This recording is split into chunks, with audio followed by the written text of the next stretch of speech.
bonsoir à toutes et à tous. Merci de votre fidélité à la télévision Pacifique. Bienvenue, mesdames et messieurs, dans cette nouvelle édition d'information à la une de l'actualité haïtienne. Les citoyens de la zone métropolitaine de Port-au-Prince ont boudé le mot d'ordre de grève des syndicalistes pour dénoncer le coût de la vie et l'arrestation des individus accusés d'implication dans les dernières émeutes. Les syndicalistes dressent un bilan positif de leur journée de grève dans la capitale haïtienne. Selon Yves-André Joseph, l'un des initiateurs de ce mouvement, les grévistes n'entendent pas renoncer à leurs revendications. À l'initiative du député Abel Descollines, une proposition de loi fixant les modalités de publication des informations relatives aux avantages et privilèges des grands commis et hauts fonctionnaires de l'État a été déposée lundi à la Chambre basse. Ce 30 juillet ramène à la journée mondiale contre la traite et le trafic des personnes, l'occasion pour des militants de droits humains d'exiger que la lumière soit faite sur le dossier d'une trentaine de jeunes séquestrés à l'hôtel Calico Beach en février 2017. Dans l'actualité internationale, des élections générales se sont déroulées dans le calme au Zimbabwe. Une forte participation d'électeurs a été constatée. Voilà, mesdames et messieurs, pour l'essentiel de cette édition. Restez branchés.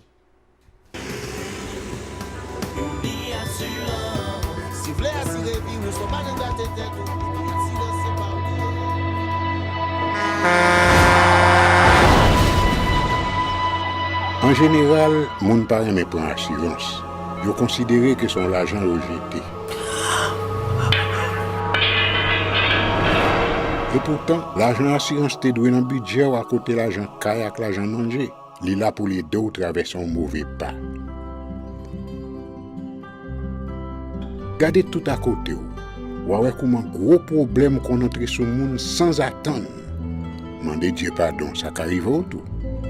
Une assurance dit ou précaution pas capon. Les malheurs arrivés, les faux amis flair à saison, a fait comme si on pas de jambe connaît. Une assurance après rétaver au pour le jour, continuer vivre la vie, quitter ce course-là, non mais nous. Une assurance. Vivez en toute assurance. Bienvenue, mesdames et messieurs, dans le développement du journal. Comme annoncé en titre, les activités ont connu un léger ralentissement très tôt lundi matin dans plusieurs endroits de la capitale et ses périphéries en raison du mot d'ordre de grève de la structure dénommée Secteur revendicatif national, une initiative visant à dénoncer le coût de la vie et se solidariser des 64 personnes arrêtées et écrouées par la police sur instruction du chef du parquet de Port-au-Prince, Maître Okna Maklamé Dameus, suite aux derniers événements à Port-au-Prince, à la Lue et l'avenue Martin Luther King. La circulation automobile a subi une certaine diminution en début de matinée à l'avenue Pouplard, Poste Marchand et Delma. Des individus masqués ont lancé des pierres et des bouteilles sur les véhicules et entreposé des pneus enflammés sur la chaussée. Il faut dire qu'aux environs de 9h du matin, les activités avaient repris dans la capitale haïtienne. La grève des syndicalistes n'a pas été respectée dans la zone métropolitaine de Port-au-Prince. Selon les résidents, les organisateurs n'ont pas bien défini les objectifs poursuivis à travers cette initiative. Pour eux, généralement, seuls les intérêts personnels motivent les auteurs de ce type de mouvement. Ce reportage a signé Jean-Maxime Dorsey et Guy Garnuel. Delma, Pétionville, Port-au-Prince. Nombreux sont les endroits de la zone métropolitaine de Port-au-Prince où le mot d'ordre de grève de la structure dénommée Secteur revendicatif national n'a pas été suivi. Composée de différents syndicats de travailleurs publics, cette organisation entendait dénoncer la cherté de la vie et se solidariser des 64 personnes arrêtées et écrouées par la police sur instruction du parquet de Port-au-Prince suite aux actes de vandalisme des 6 et 7 juillet dernier. Des revendications pas trop claires, estiment ces citoyens. J'avoue que la prend, je vais comme ça me prend. Malgré que une machine qui prend la ria, mais il y a plus de machine pour pas prendre la ria. Depuis ce peuple a décidé pour faire une grève pour le modèle. Mais en fait, comme c'est parti politique à l'événement matin, non, c'est grève. Pour moi, c'est un peu dur. On va faire grève. On va pas payer, mais pour qui on va faire grève là. Seulement, ou quand on grève, vous bloquez un pays. On va faire tout ce qui est malheureux. Pour ces Port-au-Princiens, des intérêts personnels motivent généralement les organisateurs de ce type de mouvement. Ce qui explique, disent-ils, l'attitude de la population qui a décidé de bouder la grève du 30 juillet. En plus, fois, ils ont lancé grève, ils m'ont appuyé à 100%. Mais des fois, tout m'a appuyé. Parce que nous-mêmes, encore qui ces peuples-là, nous souffrons de ça. Là, on fait ça, il y a un petit malheureux qui souffre, qui travaille, qui peut parler, et qui malheureux, c'est pas jouer, rentrer, ti degouden yo, gen ti moun, gen moun yo, gen lot moun anko kap soufri. Tout le moun nan te ka kompren, wap fon grève. Ou pa ka bay men pou ki wap fè grève la. Seulement, ou kan pe konon on grève, ou bloqué yon pays. Wap fè tout ken ti malere qui a fait degouden, chita la kayo. C'est gang wap calculer plus, wap fè tirer plus.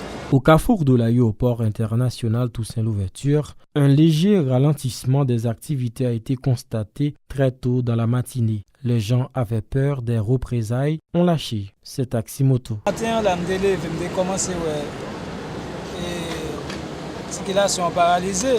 Mais à l'intervalle de 8-9 heures, le parcours que je fais dédèlement, monter, à carrefour, aviation, tout ça, je fais tout ça. Moi, je vais là-bas monter comparativement, j'aime qu'on voit. C'est pour ça que tu vas, c'est notre joie. Pour prévenir tout dérapage, le 30 juillet, la police nationale a renforcé sa présence dans certains endroits de la capitale et des autobus appartenant à la compagnie de transport Dignité étaient remarqués dans certains endroits en vue d'assurer le transport des passagers. Les initiateurs de la grève du 30 juillet se disent satisfaits de leur mouvement pour réclamer la transformation de la situation socio-économique du pays. Selon eux, l'état de délabrement de la société haïtienne et l'économie exsangue du pays ne facilite pas la résolution de la crise accentuée par les émeutes des 6 et 7 juillet dernier. Ils ont dénoncé l'arrestation des personnes accusées d'implication dans ces événements. Yves-André Joseph du syndicat des greffiers d'Haïti est au micro de Marius Sylvain de David Mercius. La population dit il finit à système ça. Même si elle finit avec moun qui gère système ça, il finit avec système là et son l'autre bagaille que nous voulons. Et nous dit, il clair. Lorsque ces populations qui rendent compte que le pas de moun qui pour défendre dans l'administration publique, c'est obligé de encourager à deux bras pour l'investir là pour le faire respecter droit malgré toute intimidation, provocation, mettez faux trac dehors. Dit que c'est nous qui avons intimidé les gens. C'est même pouvoir que tu as fait. Même Jean Tegetan bail paquet millions avec raquetteurs syndicalistes jaunes pour te boycotter bataille ça, pour te boycotter journée grève ça, qui a continué sur tout étendue territoire. N'a dit Jovenel Moïse, nous clair avec lui. Nous dit c'est fini la question de premier ministre que nous avons cherché, perte de temps. La question de sénateur, député qui finit démolir l'argent peuple, dans le privilège, dans le tribord babo, je dis qu'à prendre pause, je prends conscience, au lieu de c'est dans la prison pour mettre tête pour la population jugée, je dis nous rendons compte que M. Sarab joue en jouette, mi figue, mi raisin. C'est clair pour nous, je dis à nous-mêmes. Organisation Sao, qui était ferme sous des positions. Autre nouvelle, le député de Mirbalais, Abel Descollines, a déposé lundi au bureau de la Chambre des députés une proposition de loi fixant les modalités de publication des informations relatives aux avantages et privilèges des grands commis et aux fonctionnaires de l'État. Selon le parlementaire, cette démarche qui vise à doter l'État d'un cadre légal régissant la question permettra une plus grande transparence dans la gestion des fonds publics et rétablira la confiance de la population dans ses dirigeants. Ces propos recueillis par Hélène Vernal et Francineus. Donc, une fois que gagner un cadre légal, ça a empêché que gagner des manipulations, ça a empêché que gagner des désinformations par rapport à avantages et privilèges grands commis et hauts fonctionnaires de l'État. L'objectif, entre autres, de cette proposition de loi n'est pas d'annuler ni d'empêcher les avantages et privilèges. La réalité est ce qu'elle est. Dans toutes les grandes démocraties, dans tous les pays du monde, quand on est appelé à assumer certaines fonctions, comme président, comme parlementaire, comme ministre, comme grand commis de l'État, donc il est évident que gagner des avantages et des privilèges. Donc, ça n'est pas à travers cette proposition de loi d'annuler les privilèges, bien évidemment, privilèges ça y est, capables pour certaines périodes revoir à la baisse. Ils sont capables, tout dans certaines périodes, revoir à la hausse. Et c'est pourquoi ce cadre légal, ce texte législatif, l'a dit, chaque budget qui finit voté, puisque c'est à travers le budget que avantage qui est réservé à grands commis et hauts fonctionnaires, les publiés. Donc, au début de chaque budget qui finit voté, donc le journal officiel, le Moniteur, doit faire objet d'un numéro spécial pour bailler les détails. Cette proposition de loi, tout l'y traitait donc question qui très souvent suscitait des interrogations, suscitait des suspicions. La question de la subvention. Abel Descollines souhaite que cette proposition de loi soit débattue sous peu en Assemblée en vue de faciliter son approbation et sa mise en application. Il a indiqué que des sanctions sont également prévues contre les violateurs potentiels. Ces déclarations toujours au micro de Hélène Vernal et de Francineus.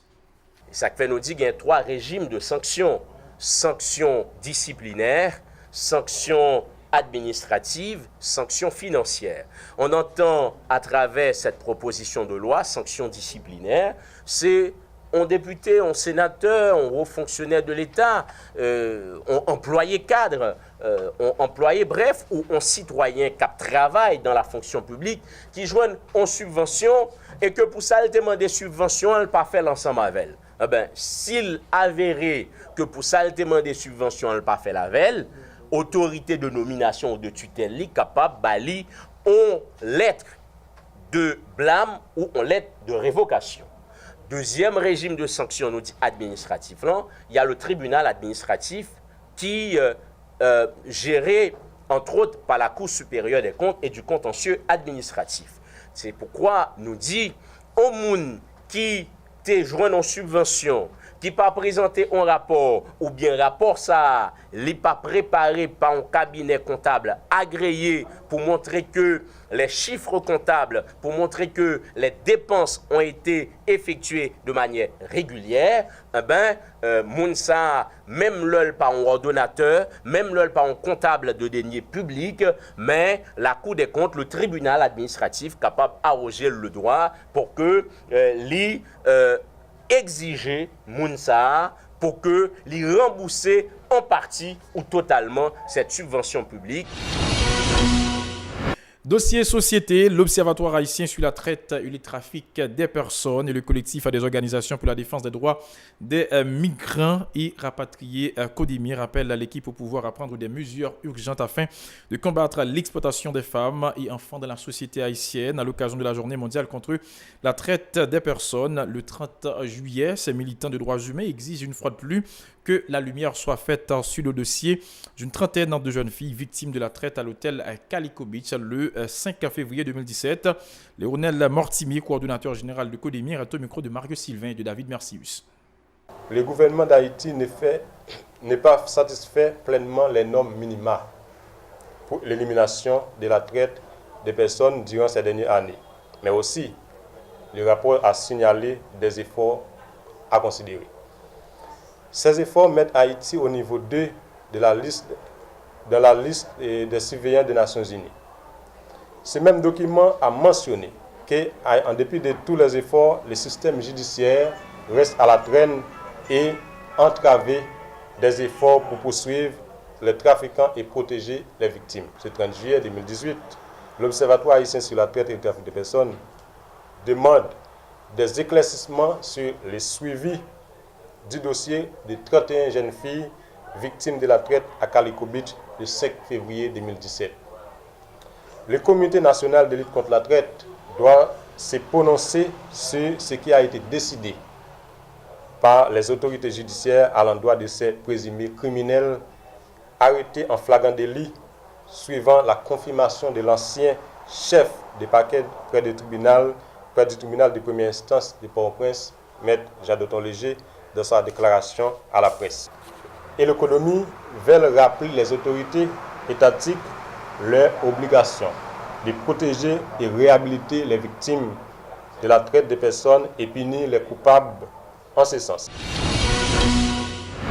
Coup d'œil à présent dans l'actualité internationale, nous allons nous rendre justement sur le continent africain, en particulier au Zimbabwe, pour parler d'une forte participation pour les premiers scrutins post-Mugabe au Zimbabwe, des élections à la fois présidentielles, législatives et municipales qui se sont déroulées globalement dans le calme, même si l'observateur de l'Union européenne déplore un défaut criant d'organisation par endroit. L'actuel chef de l'État, Emmerson Mnangagwa, ancien bras droit de Robert Mugabe, qui lui a succédé après sa chute en novembre dernier, a voté dans sa ville natale de Krokroe, dans le centre du pays. À 75 ans, il promet à présent de rétablir la démocratie. Son principal opposant, Nelson Kamissar, candidat du mouvement pour le changement démocratique, âgé seulement de 40 ans, compte sur sa jeunesse pour ouvrir un nouveau chapitre de l'histoire du pays. Il talonne le président Mnangagwa dans les sondages. Voilà, mesdames, messieurs, pour l'essentiel de cette édition. Merci à vous qui l'avez suivi. Je vous invite à rester branchés sur la chaîne 54 à la télévision Pacifique pour la suite de la programmation.